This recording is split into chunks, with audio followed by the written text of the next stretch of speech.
అశ్వతర కృత సరస్వతీ స్తుతి.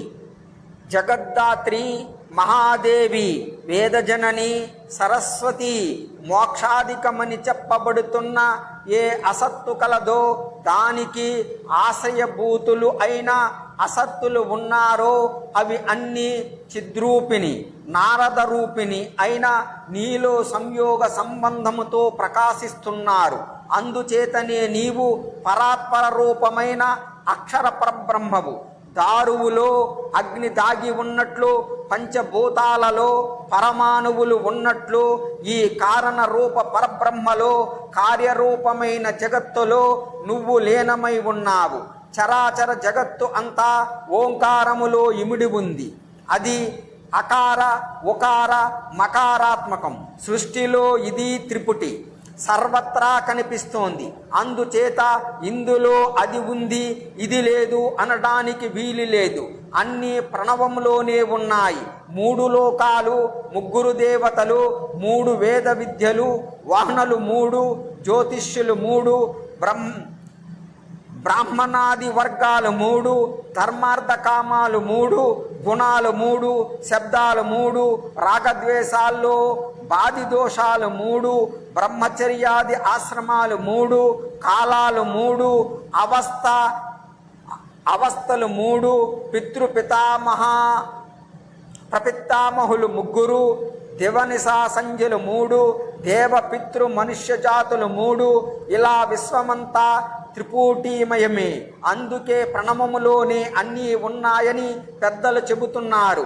ఇలాంటి ఓంకారమే నీవు అని తెలుసుకున్నవారు ముక్తులు, అన్య మార్గానుకూలురు అముక్తులు.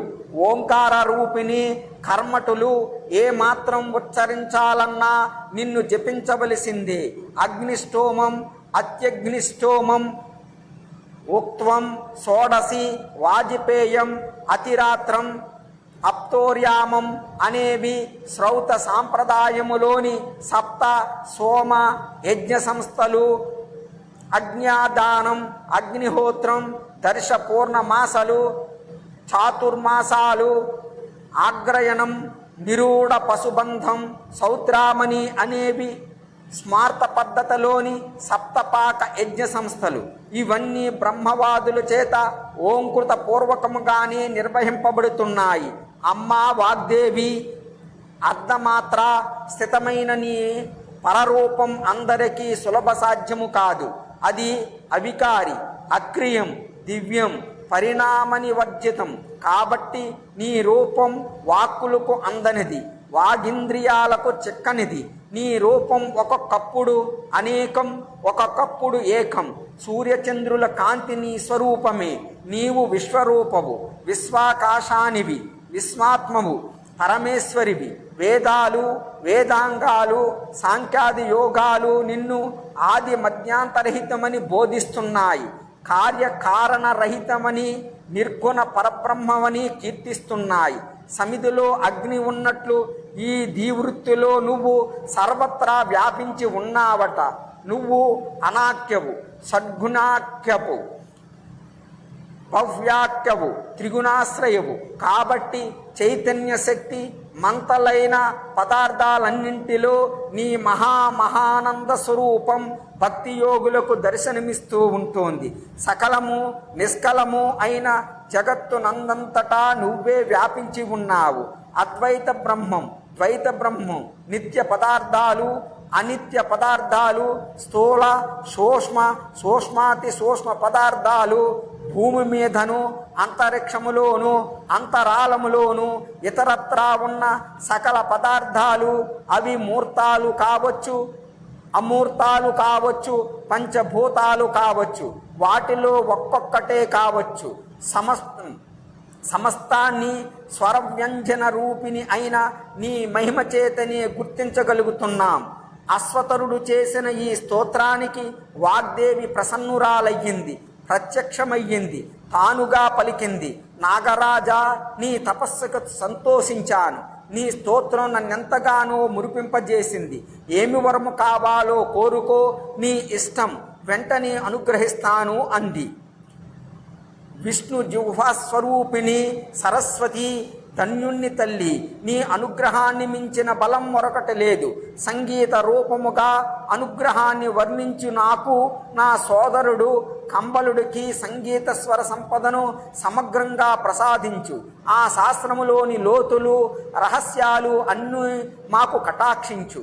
అశ్వతరా, నీ కోరికకు సంతసించాను. నీకు కంబలునికి సంగీత శాస్త్రం అంతా ప్రసాదిస్తున్నాను, స్వీకరించండి. ముల్లోకాల్లో మీకు సాటి వచ్చే సంగీత విద్వాంసుడు లేడు, ఉండడు. ఈ క్షణము నుండి మీదే అగ్రపీఠం. నువ్వు చేసిన స్తోత్రములో నా రూపాన్ని గుణాలను అద్భుతముగా వర్ణించావు. చాలా సంతోషపడుతున్నాను. దీన్ని భక్తితో తెల్లవారుజామునే పఠించిన వారికి అభీష్టాలన్నీ తీరతాయి. విద్య, తేజస్సు, ధనం, ధాన్యం, పశుగేహ, సుతాది సమృద్ధి అన్నీ సిద్ధిస్తాయి. ఇది నా ఆశీస్సులు అని పలికి ఆ సప్తజుహ సరస్వతీదేవి అంతర్ధానం చెందింది. కంబలాశ్వతులిద్దరూ గాంధర్వ విద్యాధురీనులు అయ్యారు. హిమాలయాల నుండి సరాసరి కైలాసానికి వెళ్ళారు. తమ దివ్య సంగీత విద్యతో పార్వతీ పరమేశ్వరులను స్తుతించారు.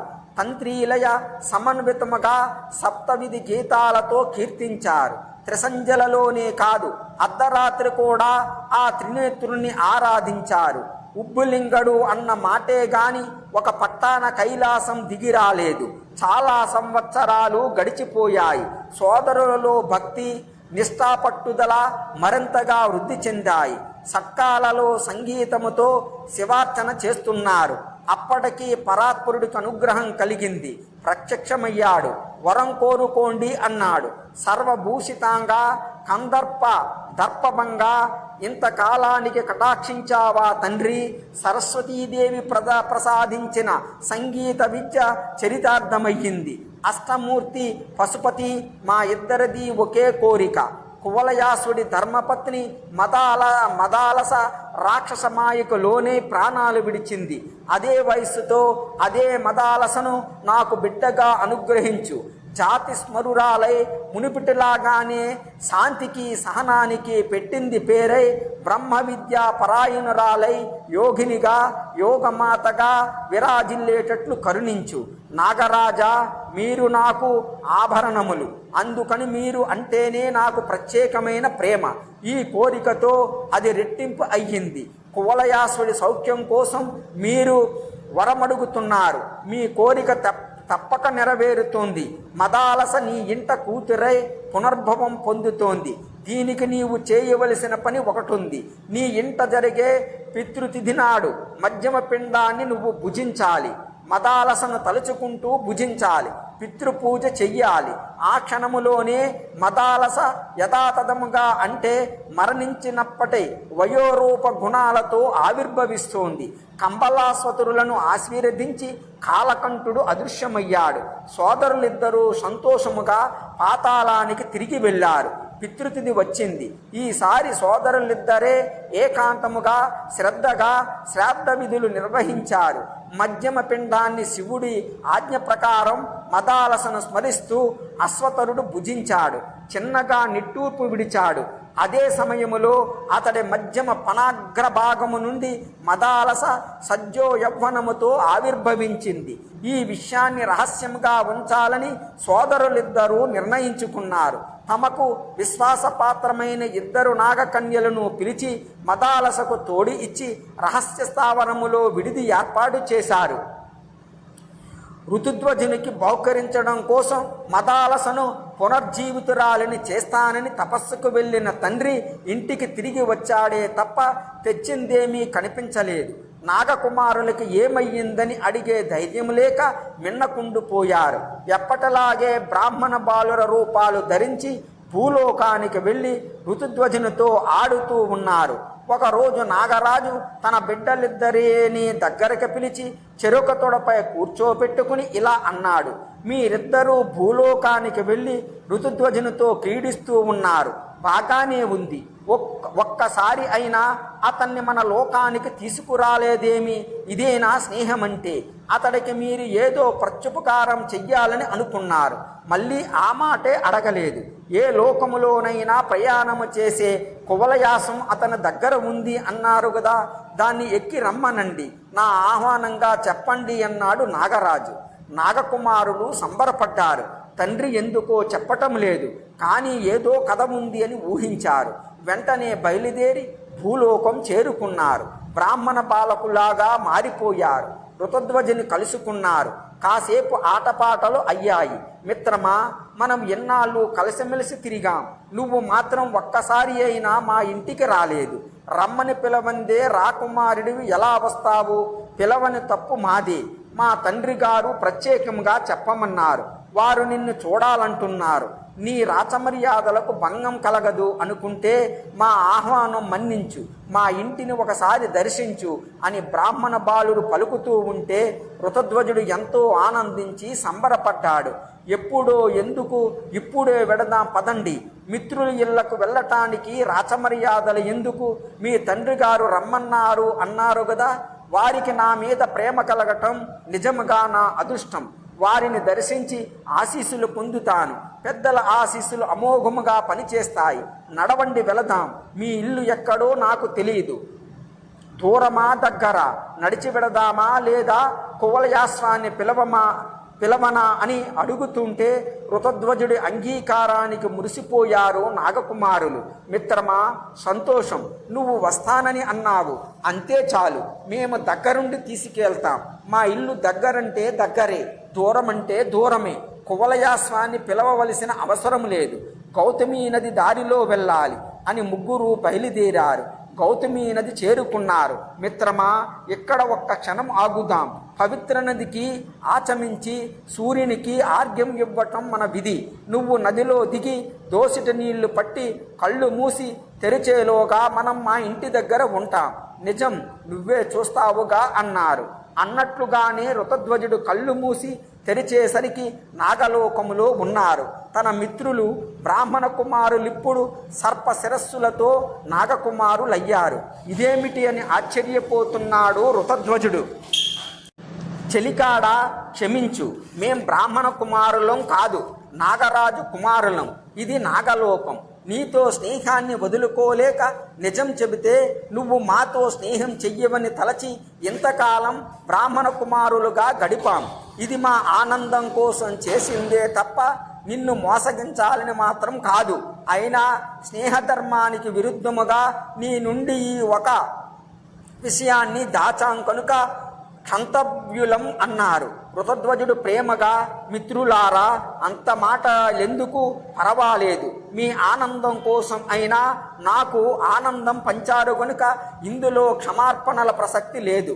మన స్నేహం ఇలాగే కలకాలం కొనసాగాలని నా ఆకాంక్ష. అది సరే గాని నడవండి. మీ నాగలోక అందాలన్నీ నాకు చూపించండి అన్నాడు. ముగ్గురు కలిసి నాగలోక ప్రధాన వీధులన్నీ తిరిగారు. ఋతధ్వజుడు అక్కడ సిరి సంపదలకు మురిసిపోయాడు. సాయంకాలం అయ్యేసరికి నాగకుమారులు ఋతధ్వజుని తన ఇంటికి తీసుకొచ్చారు. తండ్రికి పరిచయం చేశారు. ఋతధ్వజుడు వినయ విధేయతలతో సాష్టాంగ నమస్కారం చేశాడు. అశ్వతరుడు ఋతధ్వజుణ్ణి ఆనందముతో ప్రేమగా లేవనెత్తి కౌగులించుకుని శిరస్సు నిమురుతూ చిరంజీవ అని ఆశీర్వదించాడు. నాయనా, మా పిల్లలు రోజు చెబుతుంటారు నీ గురించి. నీ గుణగణాలు, నీ సౌహార్ద్రం, నీ మంచి మనస్సు, నీ గాంభీర్యం, నీ ప్రతిజ్ఞ, నీ సౌశీల్యం, నీ పరాక్రమం అన్నీ విన్నాను. ఎప్పటి నుండో నిన్ను చూడాలని ఇప్పటికి ఇలా పొసగింది. రా, ఇలా వచ్చి ఈ ఆసనమంపై కూర్చో. ఈరోజు మాకు పండగ. మా ప్రియమైన అతిథివి.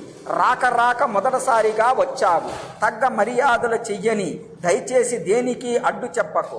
ఇవి నేను ప్రేమతో చేస్తున్నవి, కాదనటానికి వీలు లేదు. స్వీకరించవలసిందే.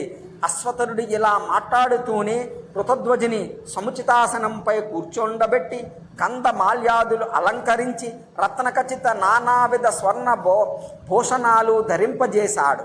నూతన పట్టు వస్త్రాలు అందించాడు. నాయనా, ఇప్పుడు నాకు చాలా తృప్తిగా ఉంది. నీకేమైనా వరం ఇవ్వాలని అనుకుంటున్నాను. ఏమి కావాలో ఇష్టమైనది కోరుకో అన్నాడు. ఋతధ్వజుడు ఆసనం దిగి నాగరాజుకి పాదాభివందనం చేశాడు. నాగవల్లభ, దైవానుగ్రహం వల్ల, మీ వంటి పెద్దల ఆశీస్సుల వల్ల నాకు ఏ లోటు లేదు. మా ఇంట సకల సంపదలు సమృద్ధిగా ఉన్నాయి. అందువల్ల నేను కోరవలసింది ఏమీ లేదు. అయినా మీ సంతృప్తి కోసం అడుగుతున్నాను. నా బుద్ధిలో ఎప్పుడూ అధర్మ చింతన కలగకుండా మీ పట్ల, తల్లిదండ్రుల పట్ల, గురువుల పట్ల నాకిలాగే ప్రగాఢమైన భక్తి ఎల్లప్పుడూ ఉండాలి. ఈ వరాలు ఇవ్వండి చాలు అన్నాడు. రాకుమారా, నీ సంస్కారం గొప్పది, చాలా ముచ్చటగా ఉన్నది. నిన్ను చూస్తుంటే నువ్వు అడిగినవి నీ దగ్గర ఉండనే ఉన్నాయి. అవి ఎల్లప్పుడూ ఉంటాయి. ఇందులో నేనిచ్చేదేముంది, నీవు పుచ్చుకునేదేముంది? అందుచేత బాగా ఆలోచించుకుని నీకు అత్యంత ప్రియమైన ఏదో అది కోరుకో. మొహమాట పడకో. అది ఎంతటి దుర్లభమైనా పర్వాలేదు. కోరుకో, తీరుస్తాను. సంశయించకు సుమా, నా మాట సత్యం అన్నాడు నాగరాజు. ఋతధ్వజుడు నవ్వుతూ నాగకుమారుల వైపు చూశాడు. వారిద్దరూ తండ్రి పాదాలకు నమస్కరించి తమ మిత్రుడు ఋతధ్వజునికి అత్యంత ప్రీతిపాతమైనది ఏది అడగటానికి సందేహిస్తున్నాడో వారికి తెలుసు కనుక అది చెల్లించమని మిత్రుడి పక్షాన అడిగారు. నాగరాజు చిరునవ్వులు చిందించి, రాకుమారా, నాయన, కాలధర్మం చెందిన వారిని బ్రతికించి అదే శరీరముతో తీసుకురావటం అసాధ్యం. అది దేవతలకైనా కష్టసాధ్యం. కానీ నీ కోరిక తీర్చడం నా విధి కనుక మదాలసను నీకు చూపుతాను. కేవలం చూసి సంతోషించి ఊరుకోగలవా? నాగరాజా, మాయా మదాలస అయినా సరే ఒక్కసారి నాకు చూపించి పుణ్యం కట్టుకోండి. ఇదొక్కటే నా కోరిక అంటూ మరలా పాదాభివందనం చేశాడు ఋతధ్వజుడు. నాగరాజు లేవనెత్తి ప్రేమగా వీపు నిమురుతూ చేయి పట్టుకుని నడిపించుకుంటూ రహస్య స్థావరం దగ్గరికి తీసివెళ్ళి మదాలసను చూపించాడు. ఋతధ్వజుడు ఆశ్చర్య ఆనందాలతో ఉక్కిరి బిక్కిరి అయ్యాడు. ప్రియా అంటూ ఆమెని అందుకోవటానికి వెళ్ళబోయాడు. నాగరాజు పట్టుకున్న చెయ్యిని వదలలేదు. నాయనా ఋతధ్వజ, ఇది మాయామదాలస. నీవు ముట్టుకుంటే మాయమవుతుంది. ఇలాగే దూరముగా నిలబడి చూసి ఆనందించు. ఇప్పటికి ఇంతే అన్నాడు. ఇంకా ఆ మాటల పూర్తి కాకముందే ఋతధ్వజుడు మూర్ఛపోయాడు. మదాలస అయోమయముతో నాగరాజు వైపు చూసింది. చిరునవ్వులు చిందిస్తూ ఆమెకు ధైర్యం చెబుతూ ఋతధ్వజుని కలత తీర్చాడు నాగరాజు. తాను తన బిడ్డల కోరికపై మదాలస గురించి తపస్సు చేయటం, సరస్వతి మహాదేవుల ప్రసాదముగా ఆమె పునర్జీవించటం అంతా వివరించి మదాలస, ఋతధ్వజులను ఒకరికొకరిని అప్పగించాడు. దంపతులు ఒకేసారి సాష్టాంగపడ్డారు. పుత్ర పౌత్రాభిరస్తు అని ఆశీర్వదించాడు నాగరాజు. ప్రియమిత్రులు నాగకుమారులిద్దరూ ఆనంద బాష్పాలతో పులకించిపోతూ తప్పట్లు కొడుతూ కేరింతలు కొట్టారు. మల్లె మొగ్గలు ముత్యాలు కలిపి దోసిళ్ళ కొద్దీ ఆ నవదంపతుల మీద గుమ్మరించారు. మదాలస, ఋతధ్వజులు ఆ రోజు అక్కడే ఉండి అమృతమయమైన విందులు ఆరగించి విశ్రమించారు. మరునాడు అందరి వద్ద సెలవు తీసుకుని కువలయస్వాన్ని స్మరించాడు. అది వచ్చింది. ఇద్దరూ ఎక్కారు. నాగరాజు ఆశీర్వదించాడు. అప్పుడప్పుడు వస్తూ ఉండండి. ప్రియమిత్రులు ఇక్కడున్నారన్న మాట మర్చిపోవద్దు అన్నారు. నాగకుమారుల కళ్ళల్లో నీళ్లు తిరిగాయి. మిత్రమా, నీ చిరకాల వాంఛ నెరవేరింది. సంతోషమే. కానీ రేపటి నుండి మన ఆటపాటలు ఉండవు కదా. పోనీలే, మీ పిల్లల్ని ఆడించటానికి వస్తుంటాము. జ్ఞాపకం పెట్టుకుని పిలవండి, వెళ్ళిరండి అంటూ ఇంకా అక్కడ ఉండలేక లోపలికి వెళ్ళిపోయారు. ఋతధ్వజునికి దిగులుగానే ఉంది. కానీ ప్రియ మదాలస మరలా లభించటముతో ఆనందంగా మనస్సు రాజధాని వైపు పరుగులు తీస్తుంది. నాగరాజుకి మరొక్కసారి నమస్కరించి బయలుదేరారు మదాలస, ఋతధ్వజులు. కువలయాశ్వం మీద ఆకాశ మార్గాన వస్తున్న మదాలస రాజకుమారులను చూసి ప్రజలంతా ఆశ్చర్య ఆనందాలతో మునిగిపోయారు. చనిపోయాడనుకున్న రాకుమారుడు తిరిగి రావటం ఆశ్చర్యం అయితే, తమ కన్నుల ఎదుటే ప్రాణాలు వదిలిన మదాలస పునర్జీవితమై రావటం ఈనాటి ఆశ్చర్యం. ఏమైతేనేమి, కథ సుఖాంతం అయ్యింది. దేవతలు దయతలిచారు. అంతే చాలు అని ప్రజలు జయ జయ ధ్వానాలు చేశారు. కోలాహలం ఏమిటి అని రాజదంపతులు రాజప్రసాదం వెలుపలికి వచ్చి చూశారు. ఎట్ట ఎదుట కువలయాశ్వం మీద కొడుకు కోడలు కళ నిజమా అనుకుని లోపలే దంపతులు అశ్వం దిగి వచ్చి పాదాభివందనం చేశారు. కొడుకును తండ్రి, కోడల్ని తల్లి కౌగులించుకుని ఆనంద బాష్పాలలో మునిగారు. అందరూ తేరుకున్నాక జరిగినదంతా పోసగుచ్చినట్లుగా వివరించాడు ఋతధ్వజుడు. రాజుగారు రాజ్యములో పెద్ద ఉత్సవం జరిపించారు. సకల దేవతలకు ఆరగింపులు జరిపారు. భూరి దక్షిణలతో అందరినీ ఆనందింపపరిచారు. మదాలస కువలయాసులు ఇష్టోపభోగాలు అనుభవిస్తూ కేలి విలాసాలతో తేలియాడుతున్నారు. నెల ఒక రోజుగా కాలం పరుగులు తీస్తుంది. శత్రుఘ్న మహారాజు వృద్ధాప్యం సంభవించి ఒకనాటి సాయంకాలం కన్ను మూశారు. అంతఃపురములో ఆహాకారాలు మిన్నుముట్టాయి. రాజ్యమంతటా విషాద వాతావరణం అలుముకుంది. ప్రతి పౌరుడి కన్ను ఏకదాటిగా కన్నీరు కారింది. ఎందరు విలపిస్తేనేమి, ఎంతగా పిలిస్తేనేమి, ఏదీ ఆగదు కదా. యథావిధిగా ఉత్తర క్రియలు శ్రద్ధతో జరిపాడు. కువలయాసుడు తదనంతరం పట్టాభిషిక్తుడై పరిపాలనా బాధ్యతలు స్వీకరించాడు. ప్రజలను సొంత బిడ్డల్లా చూసుకుంటూ ప్రజారంజకంగా పరిపాలన చేస్తూ ఉన్నాడు. దేవతలు కరుణించి మదాలస గర్భం ధరించింది. చెంపకు చారిడు కన్నులతో మగబిడ్డ జన్మించాడు.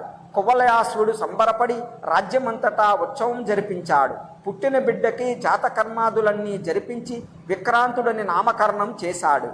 రాజోద్యోగులు, బంధుమిత్రులు అందరూ సంతోషించారు. ఆ సమయములో మదాలస మాత్రం ఆదోలా నవ్వింది. విక్రాంతుడు శుక్లపక్షములో చంద్రుడిలా ఎదుగుతున్నాడు. 2 ఏళ్లు గడిచాయి. మదాలస మళ్లీ గర్భం ధరించి నవమాసాలు మోసి పండంటి బిడ్డను ప్రసవించింది. మళ్లీ మగబిడ్డే. కువలయాసుడు ఆనందించి జాతకర్మాదులన్నీ జరిపించి రాజ్యం అంతా ఉత్సవములు జరిపించాడు.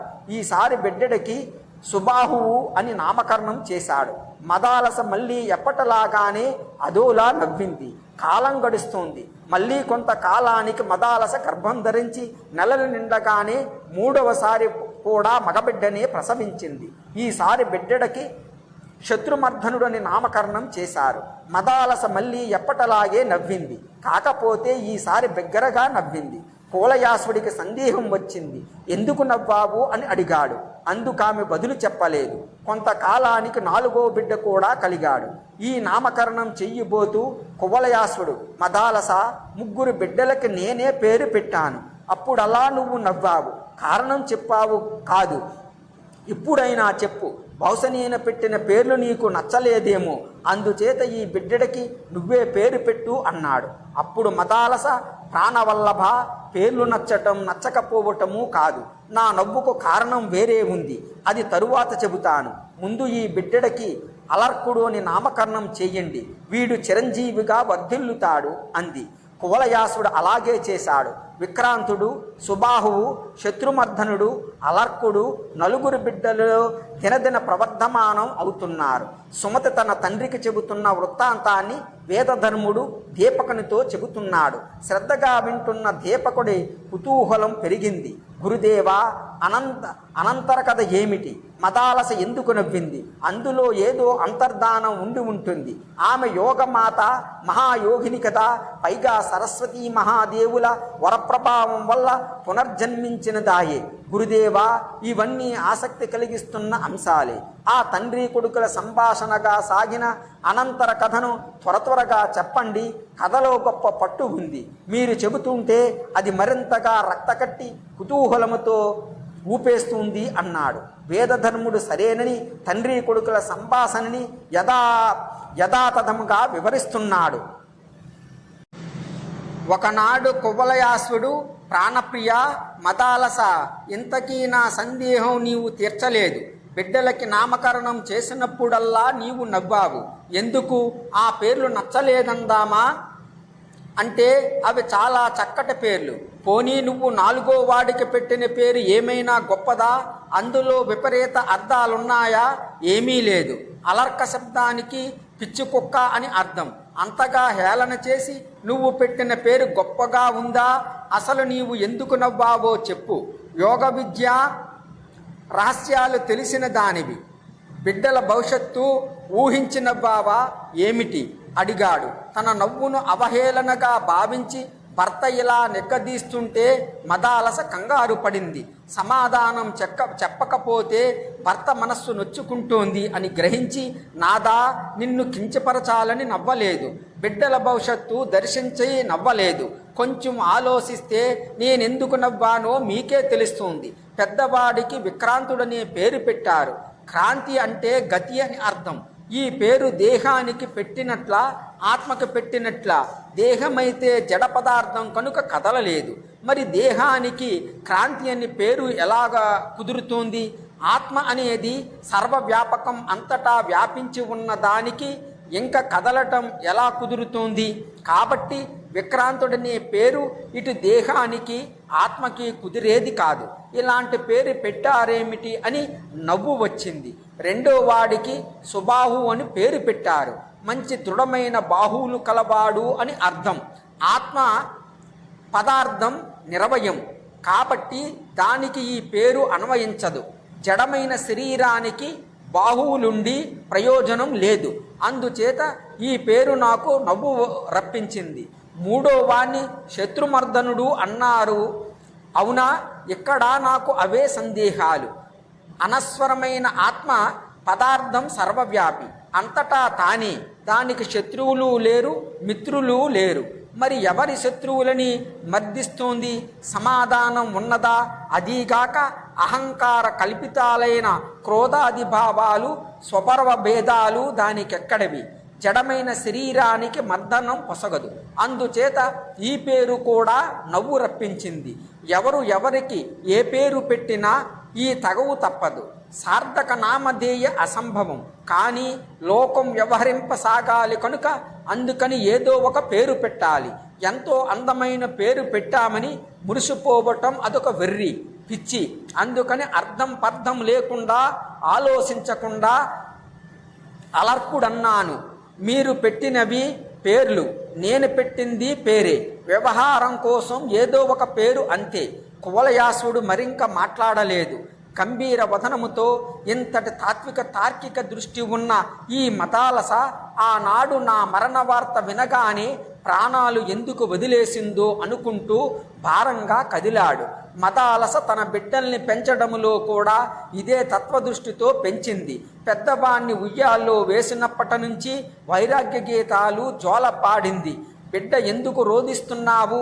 నామరూపాల లేని శుద్ధాత్ముడవు, నీకు విక్రాంతుడు అని ఈ పేరు ఎలా పెట్టారనా? పంచభూతాలతో ఏర్పడిన ఈ శరీరానికి ఏ శబ్దం అన్వహిస్తుందనా? ఎవడు ప్రభువనా? ఎందుకు ఏడుస్తున్నావు? ఒక భూతము నుండి మరొక భూతం అభివృద్ధి చెందినట్లే ఈ శరీరము కూడా అన్నపానాదులతో ఎదుగుతోంది. వాటి వల్లనే క్షీణిస్తోంది. వృద్ధి చెయ్యాలకు సాక్షిగా నిలిచే నీవు ఆత్మవు. నిజానికి బిడ్డ, నీకు హాని వృద్ధులు లేవు. ఈ శరీరము నీకు తొడుగులాంటిది. ఇందులో నీవు బందీవి. చావు పుట్టుకల చక్రములో తగులుకొని అసంతునిగా తిరుగుతూ ఉంటావు. తల్లిదండ్రులని, బంధుమిత్రులని, నాథని, నేధని అహంకార మమకారాలతో బంధనాలు ఏర్పరుచుకుంటావు. ఎందుకురా నాయనా ఇదంతా? అజ్ఞానకృతమైన ఈ అహంకారాలను విడిచిపెట్టు. కర్మలు, కర్మబంధాలు అన్నీ పటాపంచులవుతాయి. అదే నిజమైన తెలివి. దుఃఖాలు తొలగించుకోవాలని, సుఖాలను కలిగించుకోవాలని అందరూ ప్రయత్నిస్తుంటారు. ఇది అవివేకం. నీకు దుఃఖాలు వద్దు, సుఖాలు వద్దు. రెండింటినీ వదిలించుకోవటమే నిజమైన వివేకం, నిజమైన జ్ఞానం. ఇది అలవరుచుకో కుమారా. ఈ సృష్టిలో కామ పురుషార్థానికి లొంగని వాడు లేడు గదా. నారీమణి అంటేనే నరకానికి మారుపేరు. తనలాగే పుట్టి తనలాగే పెరిగిన వనితలో అదనంగా ఏమి ఆకర్షణ ఉన్నదో చెప్పగలవా? మలమూత్రాలకి నిలయమైన మర్మాంగాలు సుఖాన్ని కలిగిస్తాయి అనుకోవటం మూఢత్వం కదూ. పోనీ సౌందర్య రాశని పలుకుతున్న నీ శరీరము కానీ, నీ తరుణీమణి శరీరము కానీ శాశ్వతముగా నిలుస్తాయా? ఎదుగుదల అంతా పతనాభిముఖంగానే, యవ్వనం వ్రాహంలా పారిపోగానే వార్ధక్యం ఆవరించి నీ శరీరం నీకే అసహ్యమవుతుందే. ప్రేయసివై యావగింపు కలుగుతుందే, ఆకర్షణలు కళ్ళ ముందే కరిగిపోతున్నా ఎన్ని తరాలు గడిచినా గుర్తించరేమి. అనిత్యాని శరీరాన్ని అన్నారు, అనిత్యాని శరీరాన్ని అన్నారు. అందువల్ల శరీరాన్ని నమ్ముకోవటమేమిటి, దీని మీద మమకారం పెంచుకోవటం ఏమిటి? ఎంత పిచ్చి, ఎంత వెర్రి! కుమారా, నువ్వు మాత్రం నిత్యము, సత్యము, శివము, సుందరము అయిన పరతత్వాన్ని నమ్ముకో. సుఖదుఖాలకు అతీతముగా జీవన్ముక్తుడివై వర్ధిల్లు. ఈ రకమైన జోలలతో బోధలతో బిడ్డల్ని పెంచింది.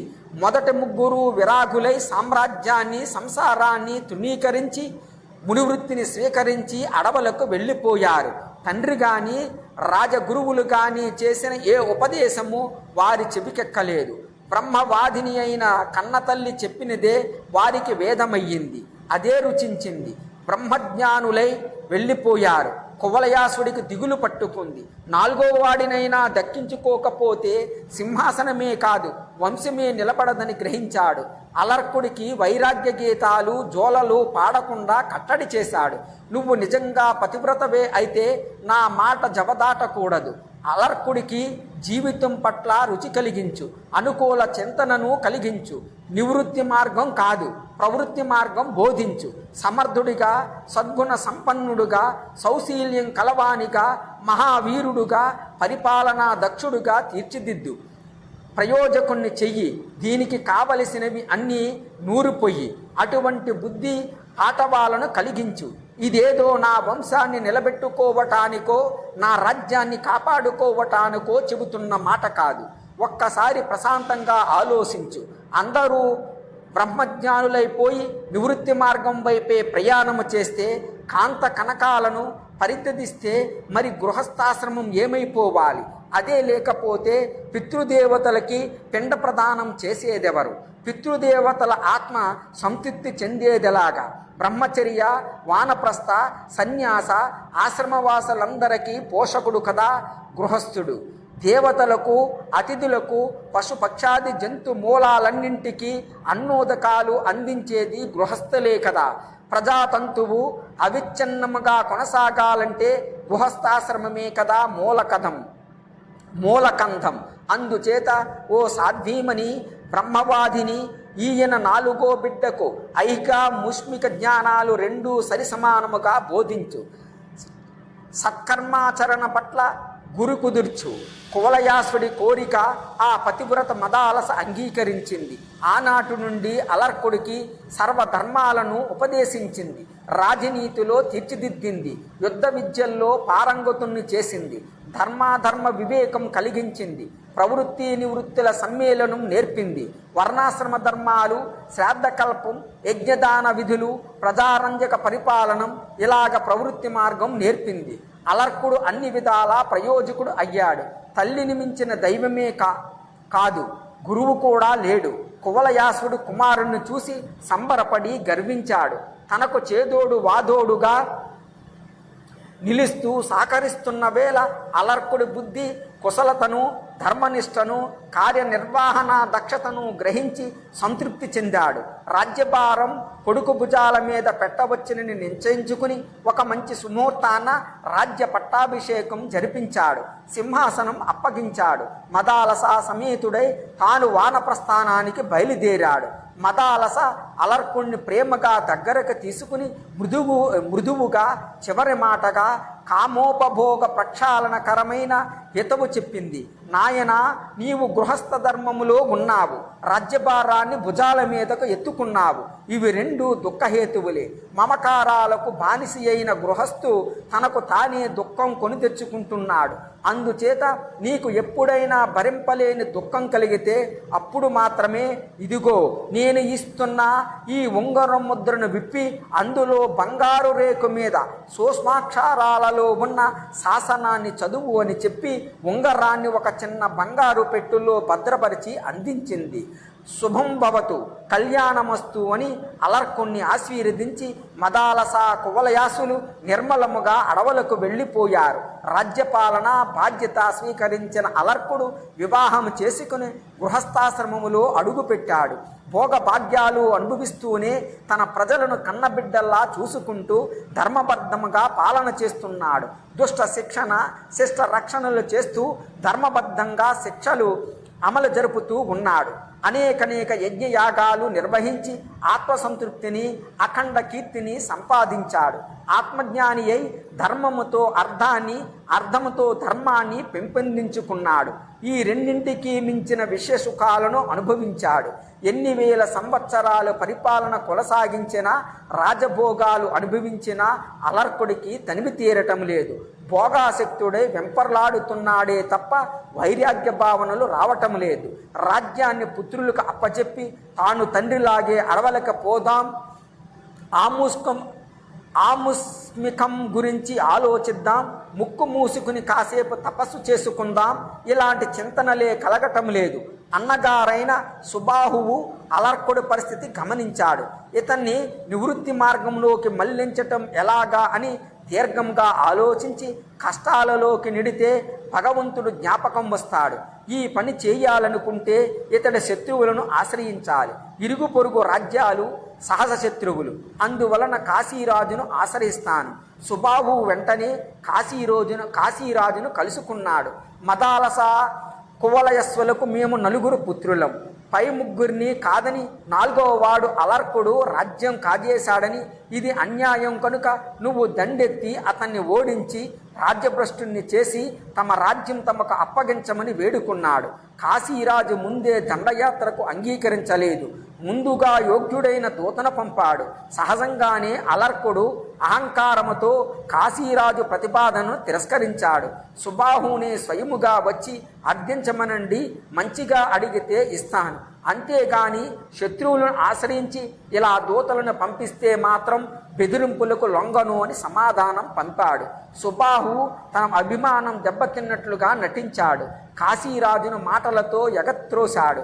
మీరు పంపిన సందేహాన్ని తిరస్కరించటం అంటే మిమ్మల్ని తిరస్కరించడమే. సమర్థుడైన క్షత్రియుడు తిరస్కారాలను భరిస్తాడా, వెళ్ళి యాసిస్తాడా? ఇంకా దండోపాయం ఒక్కటే మార్గం అన్నాడు. కాశీరాజు అవునని సర్వసేనా సమేతుడై అలర్కుడిపై దండెత్తాడు. గిరిదుర్గాలను వనదుర్గాలను ఆక్రమించుకుని ఆటవిక రాజులను లోపరుచుకుని అలర్కుడి సామంతులను తొలగించి తన వారికి అప్పగించి ఇలా ఒక కథ ప్రకారం అలర్కుడి రాజ్యాన్ని అన్ని వైపుల నుండి ఆక్రమించాడు. కాశీరాజు అలర్కుడి యొక్క ప్రతిఘటనలు ప్రయత్నాలు ఫలించలేదు. దైవమే అనుకూలించినప్పుడు అన్నీ ఎదురు దెబ్బలే, అన్నీ అపజయాలే. వృధాగా అహంకరించడం తప్ప మానవ మాతృడు ఏ పాటి. అలర్కుడిలో భరింపరాని విషాదం అలుముకుంది. అలనాడు తల్లి ఇచ్చిన ఉంగరం గుర్తుకు వచ్చింది. భరింపరాని దుఃఖం కలిగినప్పుడు అది తెరచి అందులో ఉన్న శాసనాన్ని చదవమంది తల్లి మదాలస. త్వరగా స్నానము చేసి శుచిగా ఆ ఉంగరం విప్పు చూశాడు. అందులో చిన్న బంగారు రేకు ఉంది. మెల్లగా పైకి తీశాడు, కళ్ళకి అద్దుకున్నాడు. ఆ రేకు మీద సన్నటి అక్షరాలలో 2 శ్లోకాలు ఉన్నాయి. 1వ శ్లోకం, సంగ సర్వాత్మనా త్యాజ్య సచేత్ త్యక్తుం న శక్యతే సద్భిః సహ కర్తవ్యః సద్భిః సంఘో సబేజజం కామః సర్వాత్మనా యేయః ఆతుం చేత్ శక్యతే న సహ ముముక్షాం ప్రతి కర్తవ్యో సా వై తస్యాపి భేషజం విడువవలయు సంఘమ్ము విడువవలయు విడువలేని ఎడల వలయు సత్సంగ మొనరెంపవలయు సతవము సంగరోగౌసదము సత్సంగ మిలలో విడువవలయు కామమ్ము విడువలేని ఎడల మోక్ష కామం నిప్పుడు కోరవలయు కామరోగౌసదమ్ము మోక్ష కామమ్ము ఇలలో. దేనితోనూ సంఘం పనికిరాదు. దాన్ని పూర్తిగా విడిచిపెట్టాలి. విడవటం సాధ్యం కాకపోతే దాన్ని సత్సంగంగా మలుచుకోవాలి. సజ్జనులతో సాంగత్యం పెంచుకుంటే అదే సంఘ విముక్తికి మహా ఔషధం. అలాగే కామమనేది అన్ని విధాలా ప్రమాదకరమైనది. దాన్ని కూడా వదిలించుకోవాలి. అది సత్యం కాకపోతే దాన్ని మోక్షం వైపుకి మళ్లించాలి. ముక్తి కాముకుడు కావాలి. కామత్యాగానికి ఇదొక్కటే సరి అయిన మందు. ఈ 2 శ్లోకాలు పదాలు పదే పదే ఉచ్చరించాడు. భావం హృదయానికి ఎక్కింది. ముక్తి కామమే ఉత్తమోమని నిశ్చయించుకున్నాడు. దాన్ని సాధించాలంటే సత్సంగం మొదట మెట్టు అని గ్రహించాడు. సాధు సజ్జనుల కోసం ఆలోచించాడు. దత్తాత్రేయుడు గుర్తుకు వచ్చాడు. క్షణం కూడా ఆలస్యం చేయకుండా సహ్యాద్రికి బయలుదేరాడు. దత్తుణ్ణి దర్శించాడు. పాదాలపై పడి సాష్టాంగ నమస్కారం చేశాడు. మహాత్మా, నిన్ను శరణు వేడుతున్నాను. నీవే దిక్కు, కరుణించు. దుఃఖార్తుడివై వచ్చాను. దయచేసి నా దుఃఖం తొలగించు అని దీనాతి దీనముగా ప్రార్థించాడు. అశ్వతర కృత